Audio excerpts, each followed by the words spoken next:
जब इतनी आत्माएं भूखी बैठी हैं, पूजा का भोग निकाल कर खिलाओ इन सबको। ऐसा ही किया गया। अंतर में पुकारा होगा, महाराज जी बड़ी भूख लगी है, प्रसाद पवाइए।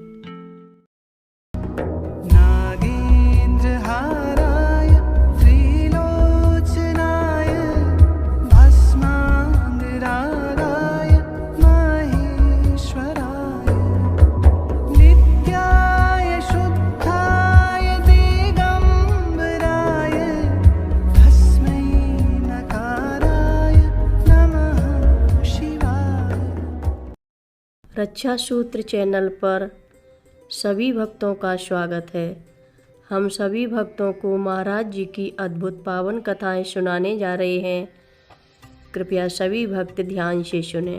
अशिव रूप धारण कर जिस प्रकार आज तो शंकर भगवान ने देव समाज द्वारा तिरस्कृत निष्कासित अधोगति प्राप्त भूत प्रेत पिशाचों को अपना कर अपनी बारात में सम्मिलित कर सम्मानित किया, उसी प्रकार करुणा निधान एकादश रुद्र अवतार बाबा जी महाराज जी भी इस अशिव रूप की मानव पुनरावृत्ति करते हुए इस कलिकाल के ऐसे भूत प्रेत पिशाचों के प्रतिरूप काम क्रोध मद लोभ अहंकार आदि में गर्दन तक डूबे जघन्यतम सामाजिक एवं नैतिक अपराधों के कर्ताओं को अपने सन्मुख पाने पर अपने श्री चरणों में प्रश्रय देते रहे। अपनी मूल प्रकृति एवं प्रवृत्तियों तथा प्रारब्ध के वशीभूत एवं मनेच्छाओं की प्रबलता के सन्मुख निरीह ऐसे सामाजिक एवं नैतिक दुष्कर्मियों के प्रति महाप्रभु के पास केवल करुणा दया क्षमा थी और थी उनके ऐन कैन प्रकारेण कल्याण की भावना। इसी ही उद्देश्य से शंकर भगवान की ही भांति अपने इस लाचार भक्तों शरणागतों के दुष्कर्मों की हलाहल पीते रहे। अस्तु दीन दयाल दीन बंधु दीनानाथ दीन अनुरागी बाबा जी के पास दीन मनसा वाचा कर्मणा याचक तो आते ही थे। प्रश्रय पाने हीन कामनाओं की पूर्ति हेतु जघन्यतम कर्मों के कर्ता भी बहुल संख्या में आ जाते थे। इस हेतु और इन्हें भी महाप्रभु अपनी दया करुणा के वशीभूत हो अपना लेते थे कि अनंत कहाँ ठौर पाएंगे ये।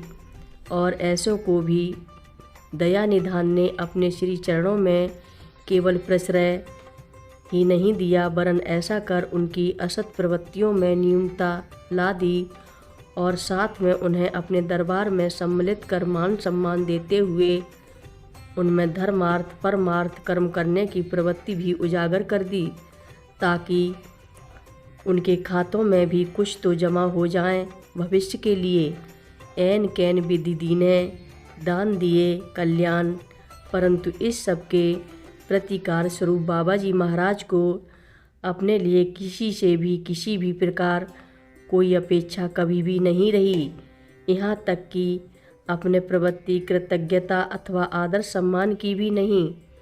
जन जन के प्रति अपनी इसी दया इसी करुणा के कारण महाप्रभु अनेक रूप धारण कर उनके अनुरूप भूमिकाएं अपनाते रहे। माँ पिता भाई बंधु सखा गुरु अन्नदाता आदि आदि बनकर जिसके निर्वाह हेतु उन्हें उचित अनुचित की सीमाएं भी तोड़नी पड़ी, बिना मान अपमान अपेक्षाओं लांछनों एवं अपवादों की परवाह किए बाजीगर बनकर चमत्कारी लीलाएं भी करनी पड़ीं, अपनी अभिरुचियाँ भी त्यागनी पड़ीं।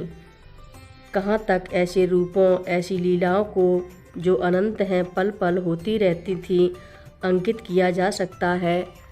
ऐन कैन विधि दीने दान दिए कल्याण तथा अपने लिए कोई अपेक्षा कभी भी नहीं रही के संदर्भ में अपनी एक अनुभूति याद आ गई। सरकारी ड्यूटी में फरवरी से मई 1973 तक आगरा में रहते हर शनिवार तथा छुट्टियों में मैं महाप्रभु के श्री चरणों में आ लगता।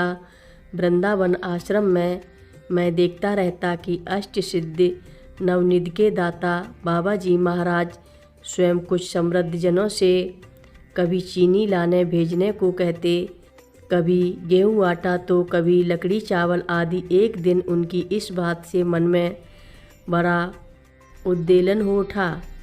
शंकाओं के साथ कि है सब क्या लीला है? क्यों स्वयं सिद्ध बाबा जी, जिनकी कृपा लीलाओं से ना मालूम कितने भूखे प्यासों का भरण पोषण हो रहा है, ऐसा आचरण कर रहे हैं? रात को इसी विचार में नींद उड़ गई और फिर नहीं आई। बड़ी देर तक मन में तर्क कुतर्क शंकाएं उठती रहीं। शायद उधर भी मेरे मन असत विचारों ने टक्कर ले ली। तभी मैं स्वयं बोलने लगा अपने से ही, बाबा जी की ओर से, उन्हीं से प्रेरित होकर, तू तो बावला है, समझता नहीं, मैं किसी का एक दिन का भी नहीं लेता। मैं तो इनसे वही देने को कहता हूँ जो इनके भोग का नहीं है, जो या तो अस्पतालों में जाएगा या अदालतों में जाएगा या स्वयं नष्ट हो जाएगा और आगे भी नष्ट करेगा। इनसे वही लेकर मैं इन्हीं का तो कोष बढ़ा रहा हूँ, इन्हीं के कल्याण के लिए उसे ही जन जन में वितरित कर रहा हूँ। मन को परम शांति मिल गई, नींद आ गई। और वैसे भी तो हम सदा देखते भी आए हैं कि अंश सेवा का भी फल 100 गुना 1000 गुना कर लौटाते रहे बाबा जी महाराज। जैसा पूर्व में कहा जा चुका है कि महाराज जी की समस्त लीलाएं उनकी जन जन के प्रति दया क्षमा का ही निरूपण करती हैं। अपनी इस दया क्षमा को रूप स्वरूप देने के लिए कोई भी विधान, कोई भी नियम, कोई भी आचार संहिता आदि उनके आड़े नहीं आ सकती थी। श्री धाम कैंची में गायत्री महायज्ञ के आयोजन के अंतिम दिन अनेक गांव से हजारों की संख्या में ग्रामीण जनता, बाल वृद्ध, युवक युवती भंडारा प्रसाद पाने के लिए आश्रम के प्रांगण में सुबह से ही एकत्रित होने लगे थे। परंतु कर्मकांडियों द्वारा विधाओं की पूर्ति में अत्यंत विलंब के कारण दोपहर बाद तक भी भंडारा प्रारंभ न हो सका। अपनी कुटी में बैठे बाबा जी जान गए कि गरीब जनता, जिसके लिए यह कर्मकांड अरबी फारसी के मानिंद था, भूख से व्याकुल हो चली है। प्रबंधकों को बुलाकर पूछा, क्या देर है भंडारे में? तो उत्तर मिला, महाराज जी अभी पूर्ण आहुति नहीं हुई। बिगड़ गए बुरी तरह दया निधान और डांट कर बोले, क्या होती है पूर्ण आहुति? जब इतनी आत्माएं भूखी बैठी हैं, पूजा का भोग निकाल कर खिलाओ इन सबको। ऐसा ही किया गया। इनमें से कितनों ने अंतर में पुकारा होगा, महाराज जी बड़ी भूख लगी है, प्रसाद पवाइए।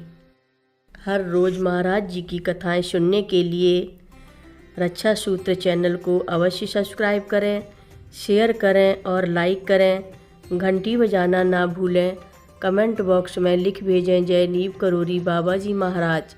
बोलो नीव करोरी बाबा जी महाराज की जय बोलो।